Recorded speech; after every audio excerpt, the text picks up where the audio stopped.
I welcome the first guest to speak. And of course we are recording everything.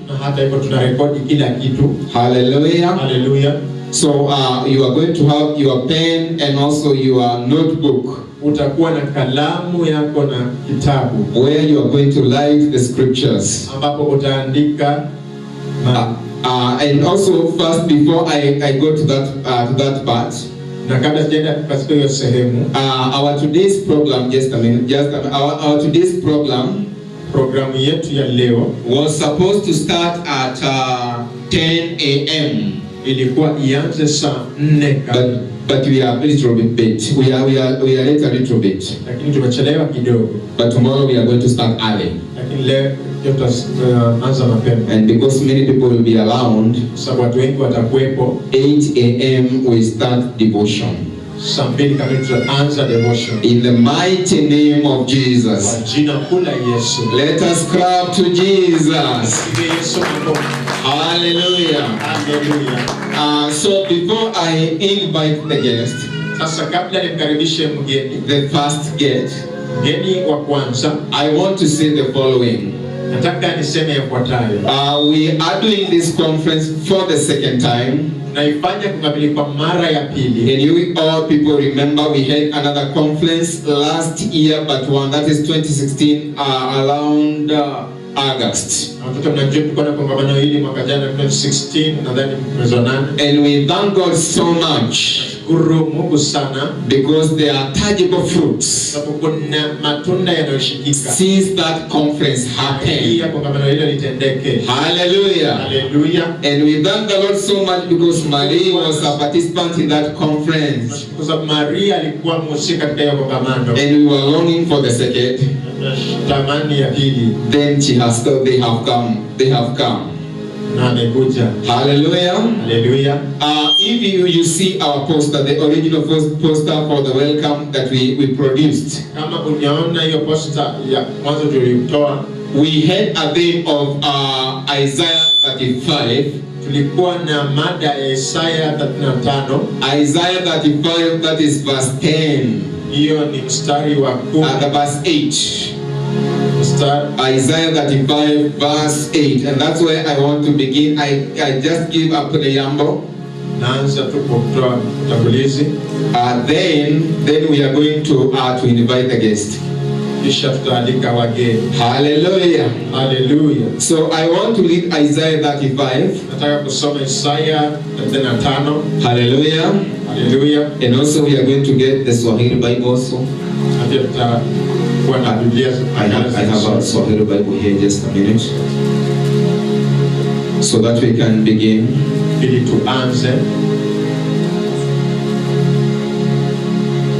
Isaiah 35.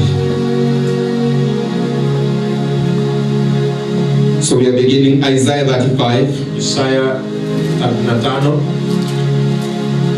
Isaiah 35. We are going to begin verse 8. Isaiah verse 8. The Bible says, I am reading from King James Version. An highway shall be there, and a way, and it shall be called the way of holiness. The unclean shall not pass over it, but it shall be for those, the wayfaring men, though fools, shall not err therein. Na hapo patakuwa na njia kuu, na njia nayo itaitwa njia ya utakatifu. Wasio safi hawatapita juu yake, na litakuwa kwa ajili ya watu hao wasafirio. Wajapokuwa wajinga hawatapotea katika njia hiyo. No lion shall be there, nor any ravenous beast shall go up thereon. It shall not be found there. but the redeemed shall walk there. Hapo hapata kuwa na simba wala mnyama mkali hatapanda juu yake. Hawataonekana hapo, bali waliokombolewa watakwenda katika njia hiyo. Amen. Amina. Hallelujah. Hallelujah. The reason we developed this message or this such a theme, sababu tunaendeleza mada hii in such a time, katika wakati kama huu, there are reasons behind it. Kuna swala nyuma yake. Number one, ya kwanza, because of times that we are living in. Kwa sababu ya majira tunayoishi. Because we know very well, tunajua vyema, we are living in the last days. Tunaishi katika nyakati za mwisho. We are in the last days. Tunaishi katika nyakati za mwisho. Hallelujah. Hallelujah. And if we are in the last days, kama tuko katika nyakati za mwisho, those who are wise spiritually, wale walio na hekima kiroho, even as Daniel spoke about the wise, hata jinsi Daniel alizungumza kuhusu wenye hekima, that is Daniel chapter 12, Danieli 12, are going to discern something, wanaenda kubabanua jambo, kubabanua kitu. Hallelujah. Hallelujah. The requirement of the time, mahitaji ya hiyo majira. Hallelujah. Hallelujah. And one of the requirements of the times and season that we are living in, na mojawapo ya hitaji ya nyakati na majira tunaishi ndani, in the church of Christ, katika kanisa la Kristo, in the four corners of the earth, katika kona 4 ya dunia, many nations, mataifa mengi, the most urgent requirement, mojawapo ya hitaji ya dharura zaidi, is holiness, ni utakatifu, is righteousness, ni uhaki. Hallelujah. Hallelujah. And why righteousness? Na kwa nini utakatifu? And why holiness? Na kwa nini utakatifu? In such a time, katika wakati kama huu, it is because the Lord is coming. Kwa sababu Bwana anaja. And when we know something about the coming of the Lord, ukijua kitu kuhusu kuja kwa Bwana, because when the Lord was speaking about his coming, so Bwana alipokuwa akizungumza kuhusu kuja kwake, he told us that some events will take place. Alituambia kwamba kuna matukio yatatendeka. Hallelujah. Hallelujah. And he said clearly in the Bible, na akasema waziwazi katika Biblia, that when the Lord comes, kwamba Bwana akija, there will be a wedding. Kutakuwa na harusi. Hallelujah. Hallelujah. And when he says about wedding, na akizungumza kuhusu harusi, immediately something comes into your mind. Hapo kitu kinakuja katika fikra zako. That's something that is very critical in weddings. Kwamba kuna kitu ambacho inahitajika katika, even sometimes the weddings that we normally do here when we are doing some weddings. Hata harusi ambazo tunazifanya hapa ulimwenguni. And we know it is the garment. Na tunajua ni vazi. Hallelujah. Hallelujah. And when the Lord speaks about a garment, na Bwana anapozungumzia kuhusu vazi, and when he was speaking about the garment of the wedding supper of the Lamb of God, na vazi ya karamu ya mwana kondoo, he did not say that any garment can enter into that wedding. Hakusema vazi yote inaweza ingia katika karamu, but he gave us specificness, lakini some specific garment. Alitupatia hitaji fulani. Hallelujah. Hallelujah. And that's why you see, ndio maana unaona, we are going to see that kind of garment, that garment that the Lord require at that hour. Unaenda kuona hiyo vazi ambayo Bwana anahitaji katika hiyo saa. Then you are going to realize, kisha utagundua, why we are insisting on complete holiness. Kwa nini tunasisitiza katika utakatifu kamilifu? And why we have sacrificed a lot to make this conference successful, so that everybody may continue hearing and hearing and hearing about this. Na kwa nini tumejitoa kabisa kufanikisha ili aendelee kusikia na kusikia na kusikia. Hallelujah. Hallelujah. So Isaiah saw the highway of holiness. Isaiah akaiona barabara ya utakatifu. And Isaiah said, na Isaiah akasema, not anyone will walk there. Hakuna sio wote watatembea pale. But he also mentioned the redeemed. Lakini alitaja waliokombolewa. So he said that those people who will wear the garment at the last days, sasa akasema tutavaa hiyo mavazi siku za mwisho, are the redeemed, ni wale waliokombolewa. Hallelujah. Hallelujah. And you and I know Na wewe na mnajua who is the Redeemer. ni nani mkombozi. Hallelujah. Hallelujah. That means Isaiah was saying something very critical Inamaanisha Isaya alikuwa anaona kitu nyeti sana that you are going to see us in this conference. ambapo utaona katika hii kongamano. I am not the speaker, I'm just giving a preamble, the foundation of the message. Yesu mnanaje na pia tutamalizi wa utakaso. So Isaiah was seeing those who are walking in the highway, Isaya alikuwa anaona wale wanaotembea katika barabara, the highway of holiness. barabara ya utakatifu. And when he was talking about them, Alipokuwa akizungumzia he said the unclean will not walk in that way. wasio takatifu hatatembea katika hii barabara hii. Wasio safi hawatatembea katika hiyo njia. Wasio safi hatatembea katika barabara. But also he said, Na pia anasema if the unclean are not going to walk in that way, kama wasio safi hawatatembea katika hiyo barabara, then who are going to walk in that way? basi wanaotembea kwa barabara ni nani? And also Isaiah gave us an answer. Kisha Isaya pia akatupa jawabu. And he said, Akasema only the redeemed will walk there. ni wale waliokombolewa tu watatembea pale. So Isaiah returned us Isaya akaturejesha at the redemption, katika ukombozi, at the redemption place. katika mahala pa ukombozi. Hallelujah. Hallelujah. And we check what entails the redemption of the church. Na tunaangalia kuhusiana na ukombozi wa And kanisa. whenever we talk about the redemption of the church Tunapozungumzia kuhusu ukombozi wa or kanisa redemption of mankind, au ukombozi wa mwanadamu, you cannot fail to mention the cross of Christ. huwezi kosa kutaja msalaba wa Kristo. Hallelujah. Hallelujah. And when Isaiah was speaking about that redemption, Na Isaya kuzungumzia kuhusu ukombozi, that means he was returning us to the old rugged cross. inamaanisha alikuwa anaturejesha katika msalaba ule wa kale. And Isaiah was saying Na Isaya alikuwa akisema that in the last days, kwamba nyakati za mwisho, if the church of Christ kama kanisa la Kristo will bear the cross of Christ, itabeba msalaba wa Kristo and she will be crucified completely, na itasulubishwa kikamilifu, then she will be allowed to walk in that highway. itaruhusiwa kutembea katika hiyo barabara. So you can see, Sasa unaweza kuona it's a highway with certain conditions. anatupa maagizo fulani. It's a way with certain condition.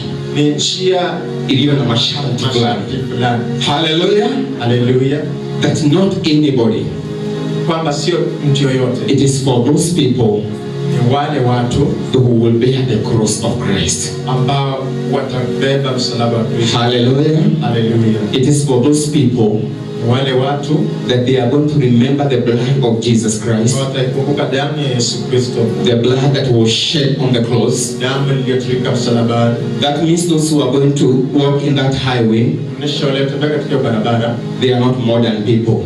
sio watu wa sasa, Wa kisasa. wa kisasa. It is not a modern church can walk in that highway. Sio kanisa la kisasa watatembea katika. Hallelujah. Hallelujah. And when we speak about modern church, you know, Unapozungumzia kanisa la kisasa unajua that is modern worship we normally see, hiyo ni ibada ya kisasa tunapoiona, modern dressing, kuvaa ya kisasa, modern preaching. mahubiri ya kisasa. But Isaiah was shouting a message Lakini sasa alikuwa akipasa ujumbe that see that those people who are going to walk in that way kwamba leo wataenda kutembea hiyo barabara is the primitive church. ni kanisa la kishamba. Kanisa la mwanzo, something shamba. Okay, the primitive church. Kanisa la mwanzo. And that's why in this conference Ndio maana katika hii kongamano we are going to try and navigate the church once again. tunaenda kuelekeza kanisa mara nyingine tena. Even if you have heard this message, Hata kama umesikia ujumbe huu, because we have done many missions in several places in Kenya, this mission, so tumefanya huduma nyingi mahali pengi Kenya. as you are coming to this conference, Unapokuja katika hii kongamano, come with a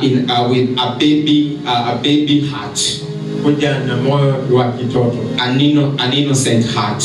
moyo An innocent, that means okay, a baby heart, okay, moyo wa kitoto, wa kitoto sana, as if you don't know anything. kana kwamba haujui lolote. Hallelujah. Hallelujah. Hallelujah. Hallelujah. Come as if you don't know anything. Kuja kana kwamba haujui kitu chochote. Do you know why?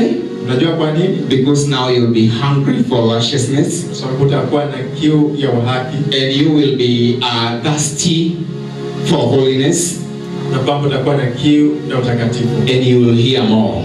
utasikia zaidi. Remember the Bible says faith comes from by hearing and hearing and hearing the word of God. Kumbuka Biblia inasema kwamba imani huja kwa kusikia na kusikia neno la Mungu. And as long as the church is not taken, mradi kanisa hapo itachukuliwa, we have a chance to continue sharing this message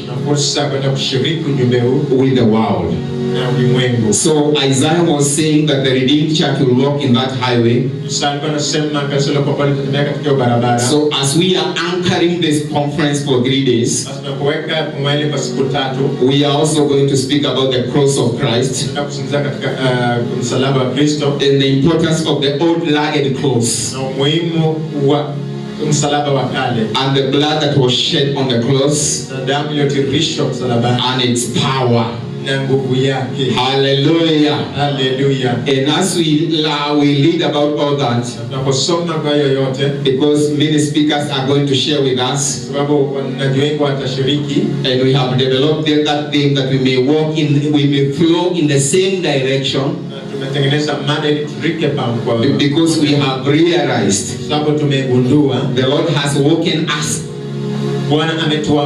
Hallelujah. Hallelujah. And He has told us there is a cancer in church. There is the cancer is the worst sickness, for example, currently.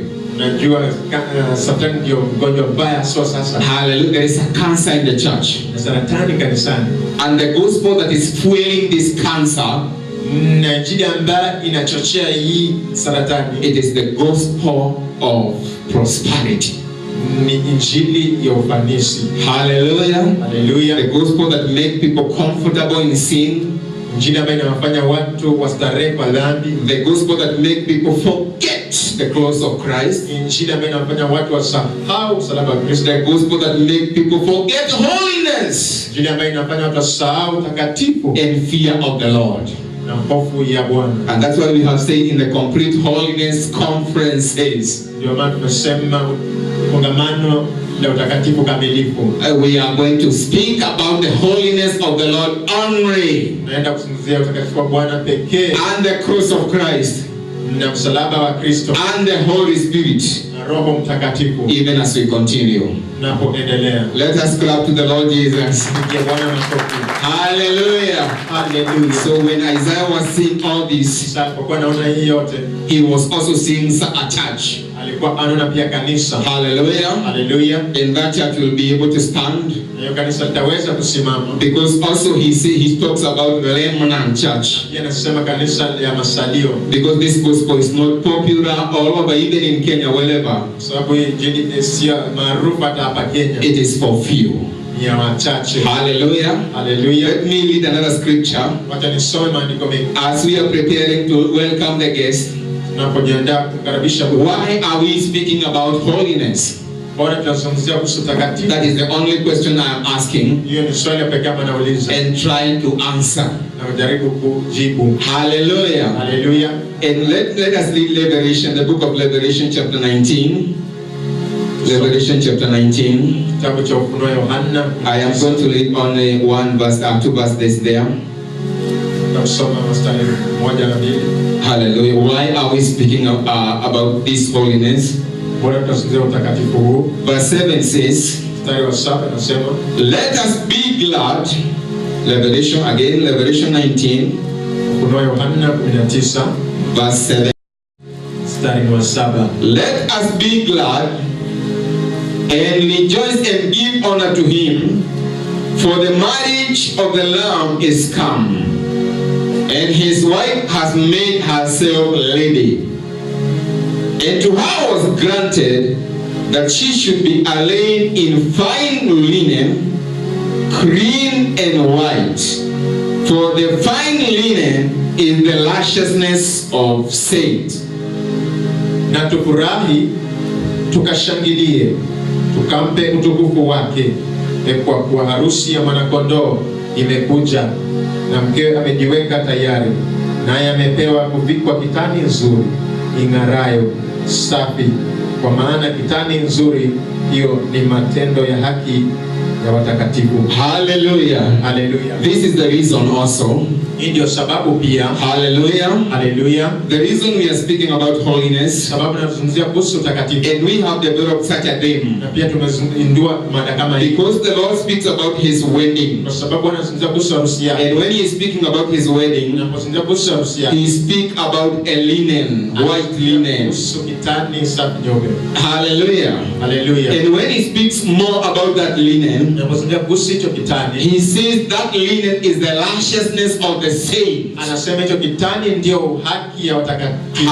Hallelujah. Hallelujah. And we all know na tunajua wote that the reason we came to Christ Jesus, kwa sababu tulipokuja kwa Kristo, the reason I am preaching here today, sababu nayohubiri leo, the reason you believe Jesus, sababu namwamini Yesu, it is one day kwamba siku moja that you may not be ashamed. usiaibike. Hallelujah. Hallelujah. And being ashamed is missing heaven. Kuaibika ni kukosa mbingu. Hallelujah. Hallelujah. Because it will be for nothing, just for nothing. Sababu itakuwa ya bure. Hallelujah. Hallelujah. After you have received Jesus for many years, baada ya kupokea Yesu kwa miaka nyingi, you miss heaven. unakosa mbingu. And the reason many people miss heaven and they are born again, Kwa sababu watu wengi wanakosa mbingu na it wameokoka. is because of that linen. Sababu hiyo kitani. Because that's why you see the devil has fought the church, Ndio maana shetani amedanganya kanisa. has entered at the altar, Ameingia katika madhabahu. and has removed the gospel of righteousness and holiness at the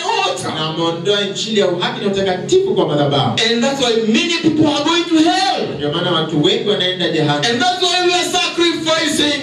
Ndio maana tunajitolea. Even if only two hear us, Hata kama wawili tu wanatusikia. even if it is only one, Hata kama ni mmoja. that they may know there is a requirement Kwamba wajue kwamba kuna hitaji. when the Lord comes. Bwana akija. Because if you know that requirement, Kwamba ukijua hiyo hitaji, you can prepare. unaweza kujiandaa. Hallelujah. Hallelujah. And you can have that fine linen. Unaweza kuwa na hiyo kanisa. Hallelujah. Hallelujah. Because that fine linen is not sold. So hiyo kitani safi haiuzwi. It is not sold.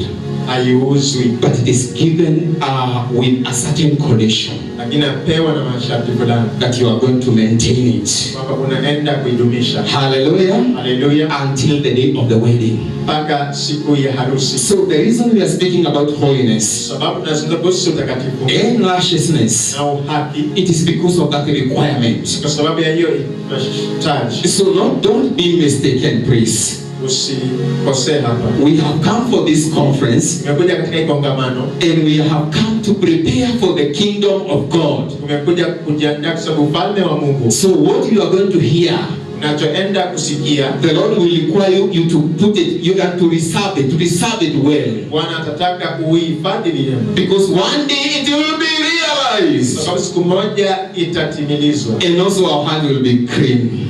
Na pia mikono yetu itakuwa safi. That we preached everywhere. Kwamba tulihubiri kila mahali. So the reason we are preaching holiness is because the righteousness is required at the day of the wedding supper. Sababu tunahubiri utakatifu kwa sababu haki unahitajika katika karamu ya harusi ya mwanakondoo. It is required. Unahitajika.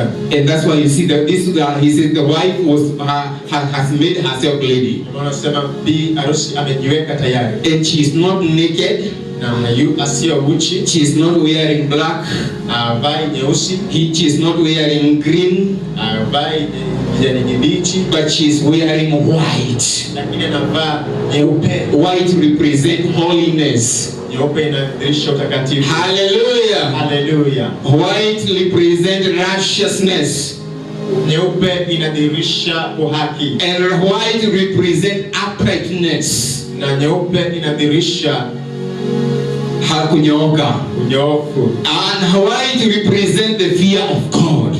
Nyeupe pia inadhihirisha hofu ya Bwana. All those are representation of this white. Vyote ni vinaashiria hii nyeupe. Vinaashiria weupe. Hallelujah. Hallelujah. So as we are continuing, napoendelea, so we can know, tunaweza kujua. Why are we preaching holiness? Kwa nini tunahubiri utakatifu? Why are we developing such a thing? Kwa nini tunaendeleza mada hii? Because there is a requirement. Sababu kuna masharti And many are going to walk naked. na wengi wanaenda kutembea uchi. But blessed are you are going to hear about this requirement. Barikiwa ambao wanaenda kusikia hii hitaji. And when you hear about this requirement, Hisi kuhusu hii hitaji. hallelujah, Hallelujah. you can develop Unaweza kuendelea. a desire Unaweza kuwa na tamanio for you to be clothed.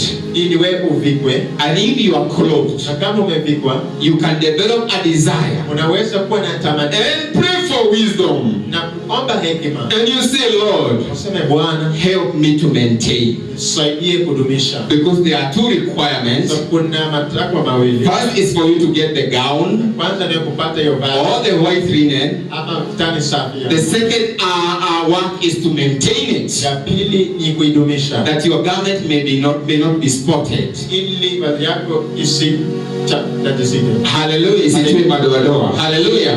Hallelujah. Because many have received the gown Kwa sababu wengi wamepata vazi or the linen, ama kitani safi, but they feel short of maintaining it. lakini wanaanguka kwa kukosa kuidumisha. That now when the Lord comes at his wedding, Kwamba Bwana akija katika harusi yake he will see spots. ataona madoadoa, He will see spots ataona madoadoa, and he will refuse. ataikataa. Hallelujah. Haleluya. So there is also maintenance Kuna kudumisha of the gown.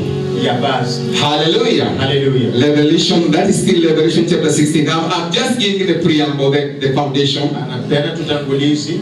Revelation chapter 16, Ufunuo 16 verse 15. mstari wa 15. Revelation chapter 16, Ufunuo 16 verse 16, verse 15. mstari ni wa 10. So you are going to note all the scriptures. The Bible says, behold, I come as a thief. Blessed is he that watches and keepeth his garment, lest he walk naked and they see his shame. Tazama naja kama mwivi, heri akeshaye na kuyatunza mavazi yake, asiende uchi hata watu wakaiona aibu yake. Hallelujah. Hallelujah. So the Bible says, blessed is he that watches. Biblia sema heri akeshaye. But why are they watching? Na mbona wanakesha? And what are they watching Na for? nini wanaikeshea? As you look downward there, Ukisoma hapo chini, you see this watching. utaona hii kukesha. You are not watching that the devil will not attack you, for example. Aukeshi kwamba baba stance kuvamia kwa You are, the concentration is always around the gown, umakinifu ni kwa hili vazi, your salvation. wokovu wako. So you are watching for it not be spotted. Unakesha ili isitiwe madoadoa. Hallelujah. Haleluya. And you are watching Kisha unakesha that you may not be naked. ili usiwe uchi. So the Bible says, Sasa Biblia inasema blessed is he that watches, amebarikia anayekesha but also keeps his garment. na pia awekae vazi lake. Hallelujah. Haleluya. Because also Ezekiel talked about those people Kwa sababu Ezekiel pia alizungumzia hao watu that once they were righteous, mwanzo walikuwa wa haki, once they were walking in the way of holiness, mwanzo walikuwa wanatembea katika njia ya but utakatifu, because they did not have that watching, lakini kwa sababu hawakuwa nayo kukesha, they forgot about watching. walisahau kuhusu The kukesha. devil came with smearing mud Shetani akaja na matope ya and kupaka, spotted their garments akatia madoadoa and lied to them. na akawadanganya, You are still in the highway, bado uko katika barabara. but in the last day, Lakini nyakati za mwisho, then the angel of the Lord, malaika wa Bwana or the Lord Jesus, na wa Yesu Kristo that he points at your spots. anaonyesha katika madoadoa. Then you remember, Kisha utakumbuka we went for a certain conference ulienda katika kongamano kama hii, and we were taught about the spots tunafunza kuhusu madoadoa in the gown. na katika vazi. Because you ask many Christians all over the world, Sababu kuuliza Wakristo wengi ulimwenguni, they say, I have the garment. utakuwa na vazi, I have the garment. niko na vazi, I have the garment. niko na vazi, But there is also a message of maintaining the garment. lakini kuna pia ujumbe wa kudumisha mavazi, That you may keep the garment clean and white. kwamba uweke hiyo vazi. But let me announce and tell you today, Lakini wacha nitangaze niwaambie, some Christians have been preaching and some pastors, some ministers of the gospel. Wahudumu wengine wa injili they have been preaching and saying wamekuwa wakihubiri na kusema that it is difficult to stand in holiness in such an hour. ni ngumu kusoma katika utakatifu kwa majira kama haya. In such an hour there is pornography in the phone, katika majira kuna pornography in the internet, TV, hata katika mitandao, runinga, women are dressing miniskirt, wanawake wanavaa minisketi, provocative are they, vitu vya kuchukiza. they say it is difficult sometimes to walk in holiness. Ni ngumu mara nyingine kutafuta utakatifu. But that is a lie. Lakini hiyo ni uongo. Because Jesus said, sababu Yesu alisema, when sin abound more, kwa sababu Yesu alisema dhambi ikiwa nyingi, grace also abound more. Neema pia inakuwa nyingi. That's why the Lord promised us latter anointing. Ndio maana Bwana akatuahidi upako wa nyakati za mwisho. That will be very strong. Baba itakuwa nguvu sana. Hallelujah. Hallelujah. A very strong anointing. Upako ya nguvu sana. And that's why you see there is virtuous women in Christ with distinction. Ndio maana unaona wanawake wazuri katika Kristo. That's why there is complete holiness mission. Kuna utakatifu kamilifu. That they can stand for Jesus in such an hour. Wanaweza simama kwa sababu ya Yesu kwa majira kama haya. And many other movements that the Lord is establishing in these last days. Na ambao Bwana anadumisha to tell the world and the devil mwambia ulimwengu na shetani that it was enough at Calvary. Baba ilimtosha Kalvari. That sacrifice was enough. Dhabihu ilitosha. In 2018 we don't need another sacrifice. 2018 hatuhitaji dhabihu nyingine. But that sacrifice was enough and it is still sufficient. Kwamba hiyo dhabihu ilitosha na bado inatosha. To conquer the modernism of this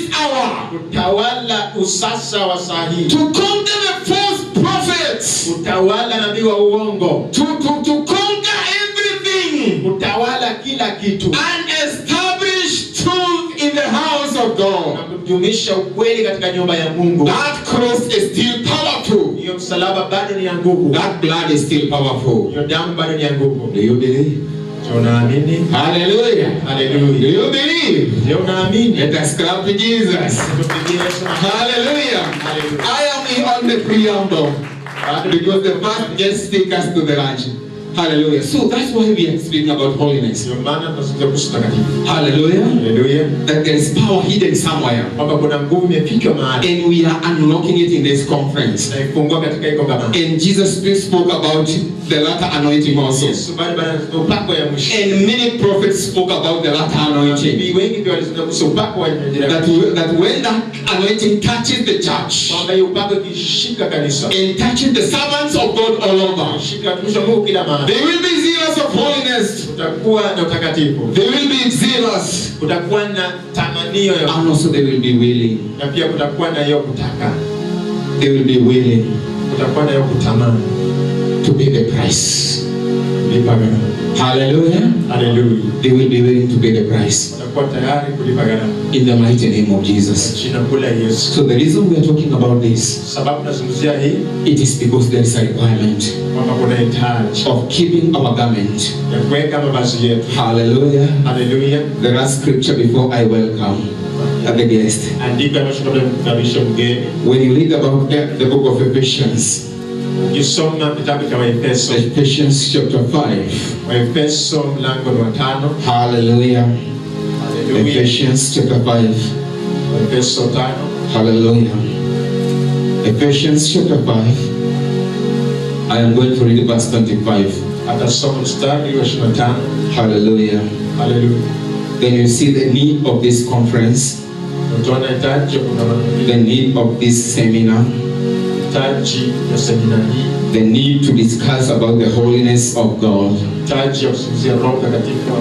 the need to speak about complete holiness, not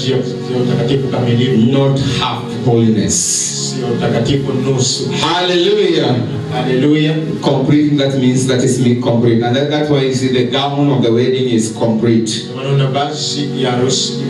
Hallelujah. That has no defect.